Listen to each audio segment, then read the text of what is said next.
In the last couple of years, I have really gotten back into reading. I shredded through books as a kid, and I loved following characters like Akiko to different planets and Alex Rider on missions across the world. When I got to high school, my flame for reading was extinguished. I had too much busy work when I got home, and forcing me to read books was a quick way to make me not want to, no matter how classic or up my alley the literature might have been. But high school was 13 years ago. Fuck. And at some point a few years ago, I looked myself in the eyes in the mirror and said, you have time to read, you just choose to scroll on your phone instead, and it makes you unhappy. I'm surprised no one on YouTube has said this before. I made it a goal to make time for reading. Instead of endlessly browsing Reddit at work, I read an ebook on my computer. When I'd come home, I'd throw on a record and lose myself in the pages, highlighting my favorite passages and writing them in my commonplace book for safekeeping. I'm pretty ambivalent when it comes to genre, and I started picking my next read the way I chose games. Look through my backlog and figure out what I'm in the mood for. I have jumped between series and fiction and non-fiction on a whim. I'm not one to plow through a whole series back to back, it's just not how I like to do things. Before this gets too preachy, I understand, reading is hard, but it is worth it. There are a million things vying for your attention. Work, school, family, social media, trends. It's exhausting. I understand that carving out some time to sit in a relatively quiet space and just focus on the words on a page is difficult, even if you don't have dyslexia or poor eyesight or another disability stacked on top of it. I don't have ADD or ADHD, and even I struggle to read if too many cars are zooming past my house and bottoming out on that one uneven section right outside. Whether it's literal cars or something not so tangible, there is a lot of noise that gets in the way. But again, reading is hard, but it is worth it. It puts you in other people's shoes, allowing you to imagine circumstances playing out in your mind. It can add insight and context to how your favorite albums were made. It can pull you along for a ride and ask you if you can solve a mystery before the main character. And in some rare cases, it can even make you feel like you're losing your mind right alongside the characters in the story. Joseph Heller's Catch-22 was received with polarized review scores and won no awards. The story shined a light on the absurdity of war through out-of-order storytelling, snippets about events before the context was later revealed, and the book keeps you laughing until a certain point when there's nothing left to laugh about. The novel feels like a fever dream, and while the characters rapidly lose themselves in the war, you're slipping too as you're witnessing events without the full context. It shirked the regular structure of a novel and played with how a timeline of events can be filled, populating it out of order instead of a linear structure.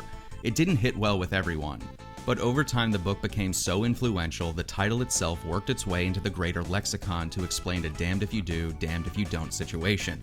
Video game stories have historically had a tougher, longer road to earning respect. I mean, look at how people received Mixtape getting good reviews.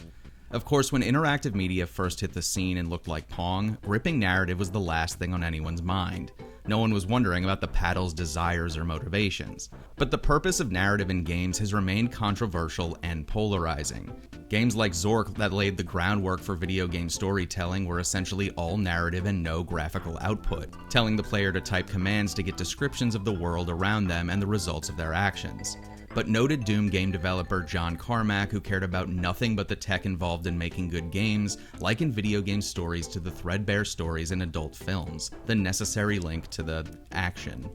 The more measured take from his co-designer John Romero is that instead of prioritizing story, you give the players just enough story to get them through the door, and then give them the toys and tools to create their own unique stories and experiences within the sandbox. The two were equally baffled when Myst, a game that traded fast gameplay for static rendered backgrounds and puzzle solving to build the illusion of a grander world, consistently went head-to-head with Doom in sales.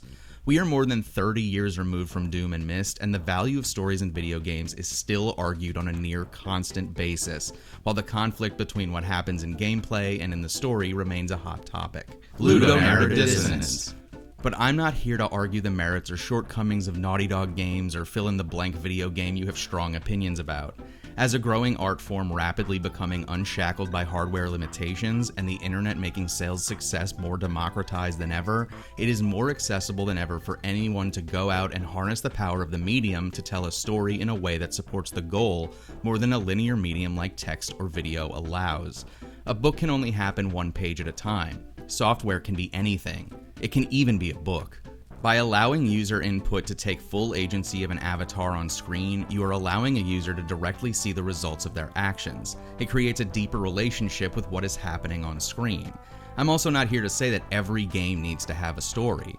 What I am saying is that the flexibility of software removes the limits of how a story can be told, and if a developer chooses to use a game to tell their tale, it can bring an experience to players that no other medium can accomplish. And while I could go around and around describing ideas of video game stories, I wanted to choose a few games that have stories that hit harder than they would if they were just text-based or video-based.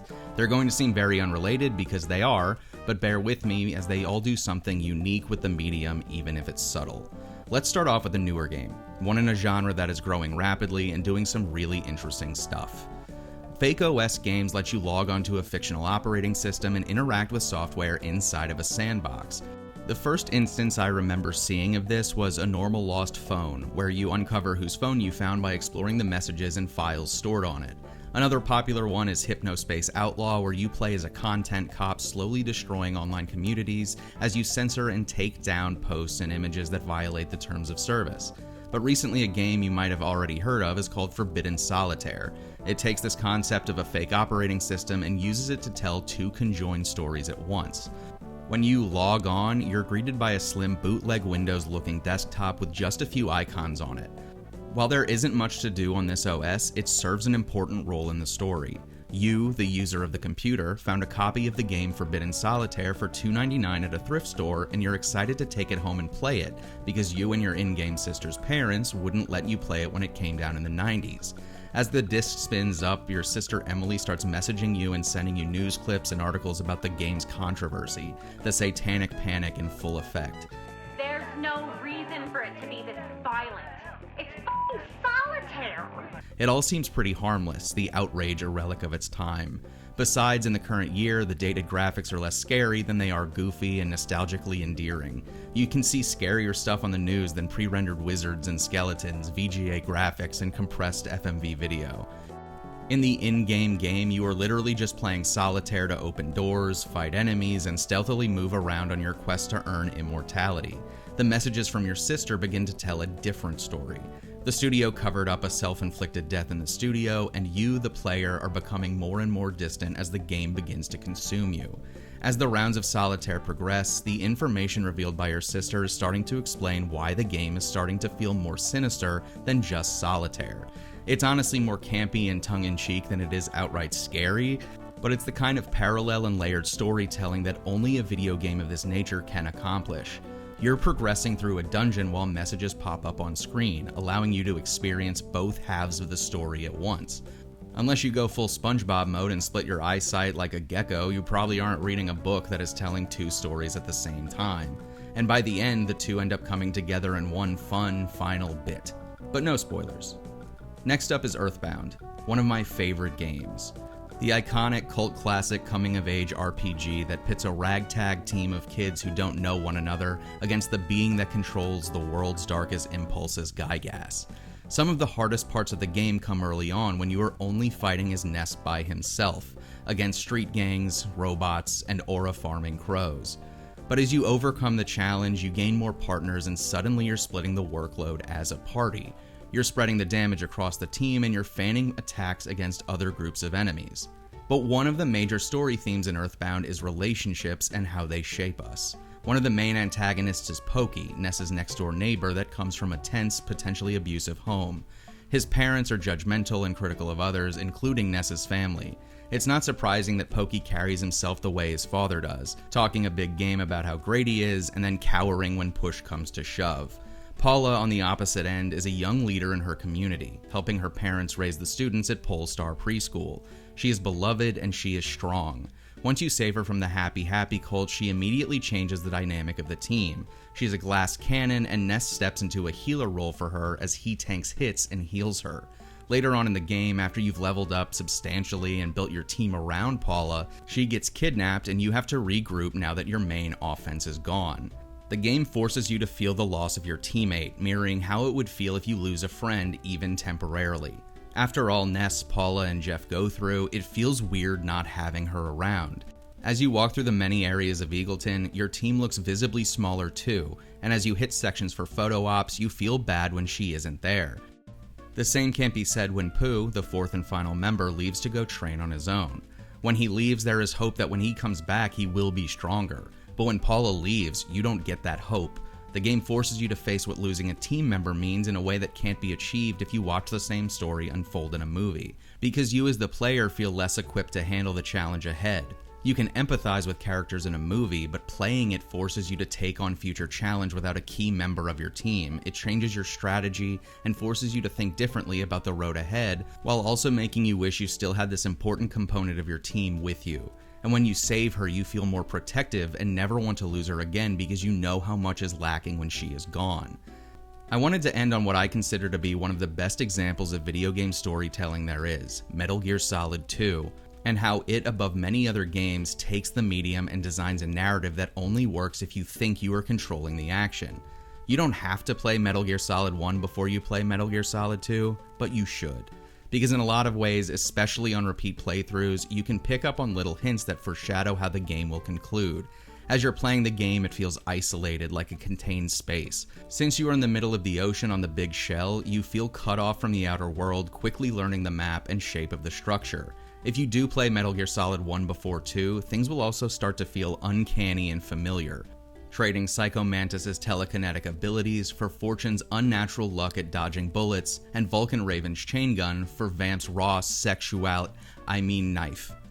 So when the curtains fall down around you and the truth is revealed that Raiden is playing the role of Snake in a simulation of the Shadow Moses incident from the first game, you yourself feel like a pawn in a larger game. Your autonomy revealed to be smoke and mirrors, where every challenge you overcame was decided before you started. You, the person holding the controller, is the one who got played all along. And as Raiden's sense of self is unraveled in front of you, you can feel for yourself a fraction of how he feels. In the story, it is revealed that the Patriots are a shadow organization that pulls the strings of American democracy. And instead of asking you to consider living in a country where you have the illusion of input and are rather just a cog in the machine, it shows you exactly what it feels like. Because you were never in control of the game in the first place. You were playing as Raiden and played your part as he hurtled toward a predetermined ending. The game shattered me on first playthrough. I was already in a bad headspace and this was the opposite of what I needed at the time. But it sticks with me for how well it gets one over on you. This is the game I think about when I consider storytelling in games and what sets it apart from other media. I could probably select plenty more games with stories that suit the medium, but the rule of threes forces me to stop here. But if I make anything clear, it is that video games as software open up infinite possibilities for the stories we can tell and how we tell them. And even if not every game needs a story, we shouldn't be shying away from the games that try to say something. Instead of arguing what is and isn't a video game based on fuzzy, arbitrary lines, we should be excited to share the games that succeed in their efforts. Maybe you didn't think the three that I chose were the best 3 examples to showcase video games as drivers for narrative. You can let me know which ones are best in your opinion in the comments, and I urge you to share some of your favorite video games that aren't story heavy too. Like the video if you liked it, dislike it if you didn't, hype the video because that's a thing we're doing now, and if you'd like to see more, please subscribe. Until next video, thanks for watching, take care of yourself, and I'll see you in the next video.